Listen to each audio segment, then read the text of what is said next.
What's up, everybody? It's your girl, Real with Iconic Visions. And today, I am with a guest who is very talented, got a lot of business going on, a lot of things under his umbrella. Ladies and gentlemen, please meet Mr. Herm. Hey, how you doing? How you doing? I'm good, sir. How are you? I'm great. Okay, so from my understanding, you run Louisiana Rich Enterprises, right? Yeah. So you have a lot of things going on with the business that's under your belt? Yes, ma'am. How about you tell us about some of those businesses? Well, everything started off in the barbershop. I'm a barber by trade, but as I raised my kids, I tapped into their talents early. So we got an artist, we got a designer baker. I got two big prospect football players that's twins. Okay. And I got a doctor that's a dog. All right. So, we got a lot of things going on under the umbrella. You know what I'm saying? Okay, so the whole family is included with the company. Yeah. Okay, Yeah. so if I'm not mistaken, your daughter painted this beautiful painting Yeah, here. and that's under Blue Magnolia Art Gallery, but that's all under Louisiana Rich. Okay. Now, if y'all can see this, when I first came in, I had to have this picture in there. Your daughter's name is Hermione. And if y'all can see this girl got talent. I'm Yeah. about to go ahead and go next door. Yeah.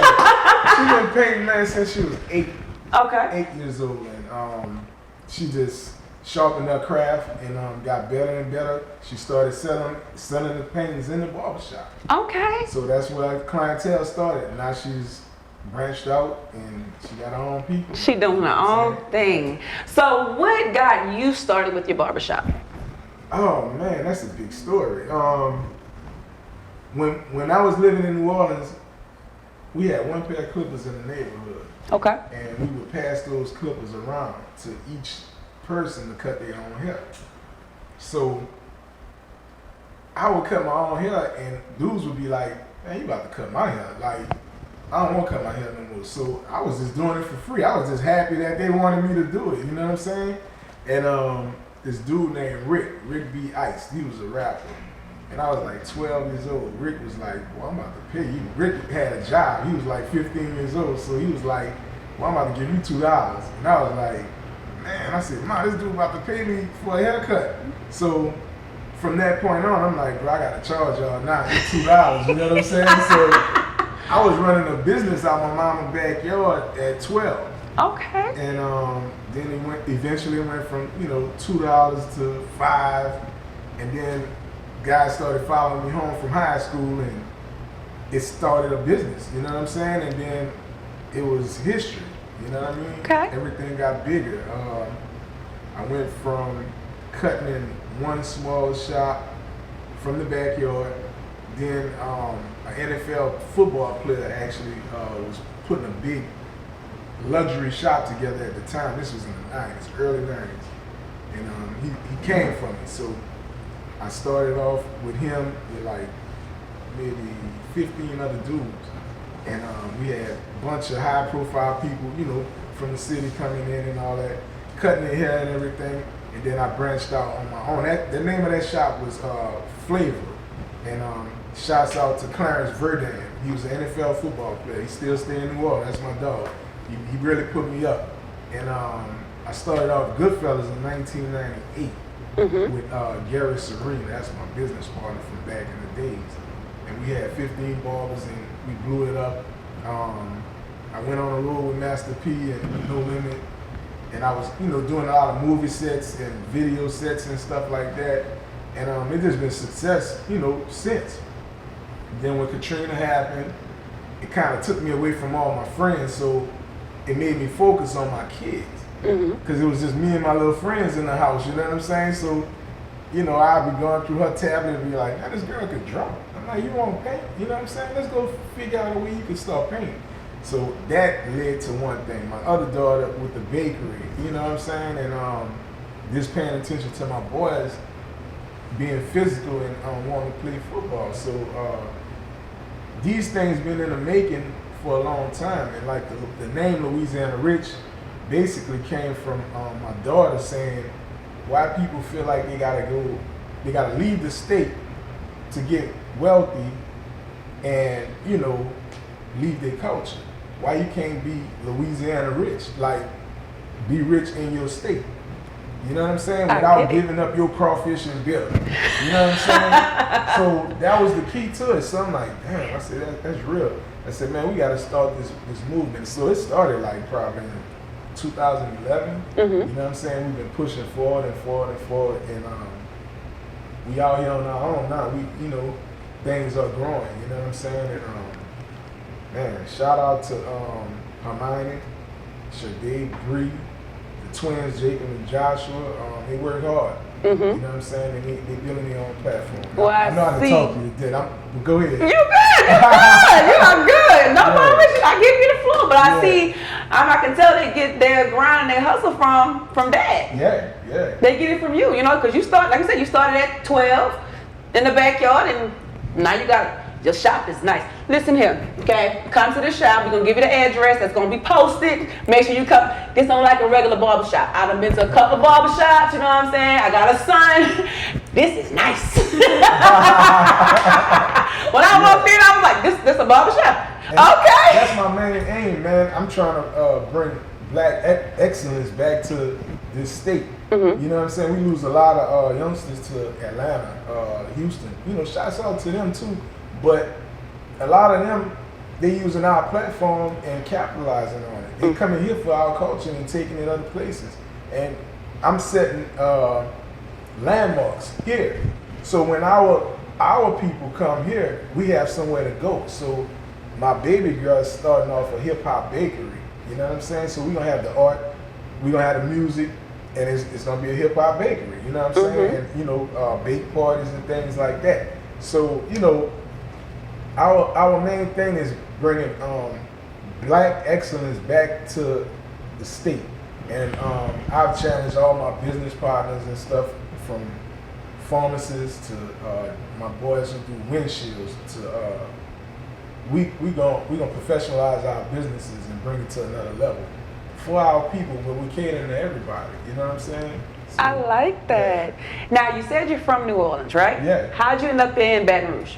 Well, No Limit was the headquarters was in Baton Rouge. Yeah, I remember that. So when I opened up Goodfellas, I was gonna stay in New Orleans, but my good friend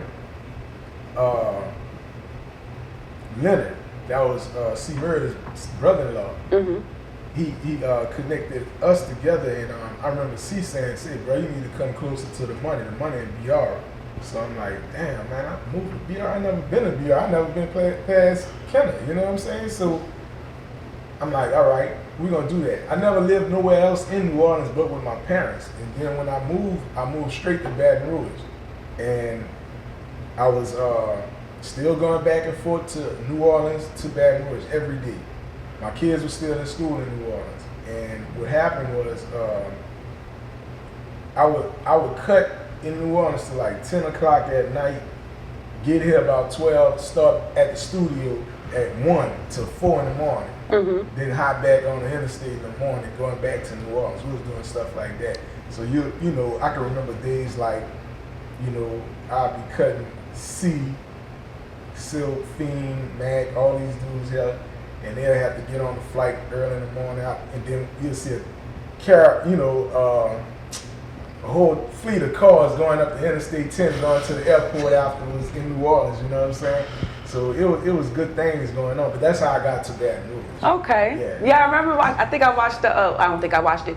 The No Limit Chronicles on BET, and he was telling how he had when they moved out here to Baton Rouge, and they moved into a neighborhood. So that was a very was you on there? No, I wasn't on You that. went on there? No, I was on all the movie stuff. But shout out to Master P too, man. You know, if he wasn't here, my family wouldn't have been able to move here. My mom, my dad, and all them. You know what I'm saying? So, you know, shout out to him. He showed us another level of life, and you know, we still got a lot of soldiers right here, still continuing. You know, he's gone, but we still holding it down here. Okay. You know what I'm saying? Yeah. All right. So you said you have twins that's playing football. Yeah. Are they in college right now? Still in high school? They at Catholic High of Baton Rouge. Okay. Highly recruited dudes, you know what I'm saying? Big 6'2" dudes. 300 Okay. pounds, you know what I'm saying? Yeah, they're on the radar for most of the big colleges out here right now. Okay. And you have a daughter that's going to be a doctor? Yeah. Okay. Yeah, she's in Houston. She's in Houston? Okay. All right. That's Brianna. Yep. So, Brianna, Shade, Hermione, Jacob, and Josh. okay, family business. I'm loving that. Yeah, You know, yeah. that's the epitome of creating wealth for your kids. Right. You know, leaving something behind for them, a legacy for them to continue to build on. Right. So I love that. That's so, nice. You know, my main thing is I want to leave my kids, you know, things to set them, you know, further up ahead. You know what I'm saying? So when I retire, this building for mine. Got it. And the building that we working on for Shade with the bakery, that's hers. You know what I'm saying? I can't wait for that to come. I'm not waiting to give my kids the inheritance when I die. Mm-hmm. You know what I'm saying? So I'm giving it to them now so they can benefit from it. I love You know what I'm that. saying? I definitely respect that. But let me know when Sade open that bakery. I told you earlier I wasn't playing. Oh yeah. It's the truth. And her cakes just don't look good, they taste good. Yes. Oh yeah, she got a secret ingredient, man. Oh my God. Oh, I can't wait for that. Sade, I'm gonna be looking for you, sis. Okay. Yeah. My crew will tell you what they told you earlier. I'm greedy. I like to eat. Yeah. Or whatever. Yeah. All right. This is the part of the show where I let you take the floor and give your shout outs. Anybody else you want to give a shout out to? I want to give a shout out to, of course, my kids, all my clients that still support me today, new and old, especially the old ones that still travel from New Orleans and Houston and Atlanta see me. Shout out to Big Tim, rest in peace. Mike, rest in peace. Tootie, Braden, rest in peace. Love y'all boys. Shout out to, you know, the dudes who did it great from Louisiana, and we're gonna continue this thing. That's basically it. C Murder, Mac Home, everybody, you know. Appreciate y'all. That's basically it. You know what I'm saying? All right, as always with my shout outs to my team, to my crew. Without y'all, I couldn't be doing what I'm doing. Thank y'all for keeping me motivated. Shout out to the friends and the family. Shout out to you guys for watching, for the love and the support. And until next time.